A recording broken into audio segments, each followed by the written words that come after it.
రోహిత్ శర్మ, విరాట్ కోహ్లీ దశాబ్ద కాలంగా టీమిండియాకు వెన్నుముకగా నిలుస్తూ తిరుగులేని విజయాలను అందిస్తున్నారు. వీరిద్దరూ టీంలో ఉంటే ప్రత్యర్థికి వణుకు పుట్టాల్సిందే. అయితే వీరిద్దరి మధ్య అభిప్రాయ భేదాలు వచ్చాయని, దానికి కారణం కోహ్లీని కెప్టెన్సీ నుంచి తొలగించి జట్టు పగ్గాలను రోహిత్కు అందగించడమే అని చాలామంది చెప్పుకొచ్చారు.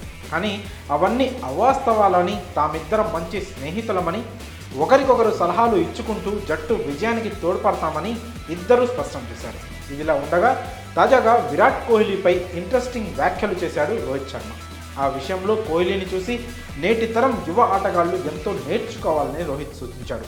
రోహిత్ శర్మ మాట్లాడుతూ, ప్రపంచ క్రికెట్లో విరాట్ కోహ్లీ లాంటి ప్యాషనేట్, డెడికేషన్ ఉన్న ఆటగాడిని నేను ఇంతవరకు చూడలేదు.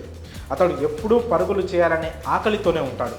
తన టీంకు బెస్ట్ అందించడానికి ఎల్లవేళలా కృషి చేస్తుంటాడు. కోహ్లీ డెడికేషన్, ప్యాషన్ నుంచి నేటి యువతరం ఆటగాళ్లు ఎంతో నేర్చుకోవాలి. ఇక ఇంత దగ్గరగా నేను కోహ్లీ ఆటను చూడడం నా అదృష్టంగా భావిస్తున్నానంటూ పేర్కొన్నాడు రోహిత్ భాయ్.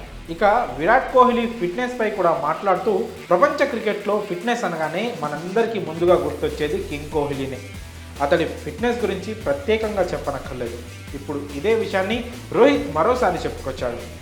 విరాట్ ఇంతవరకు ఎన్సీఏలో గాయాలతో జాయిన్ అవ్వలేదు. ఎంతోమంది ప్లేయర్లు గాయాలతో ఎన్సీఏలో జాయిన్ అయ్యి చికిత్స తీసుకున్నారు. కానీ కింగ్ కోహ్లీ మాత్రం అక్కడికి వెళ్ళడం జరగలేదని రోహిత్ శర్మ పేర్కొన్నాడు. దీన్ని బట్టే అతని ఫిట్నెస్ లెవెల్స్ని మనం అర్థం చేసుకోవచ్చంటూ కితాబిచ్చాడు హిట్ మ్యాన్. విరాట్లో ఉన్న ఇన్ని విషయాలు యంగ్ ప్లేయర్లందరూ చూసి నేర్చుకోవాలని వారికి సలహా ఇచ్చాడు టీమిండియా కెప్టెన్. మరి విరాట్ కోహ్లీపై రోహిత్ ఈ విధంగా పాజిటివ్ కామెంట్స్ చేయడంపై మీ అభిప్రాయాన్ని కామెంట్స్ రూపంలో తెలియజేయండి.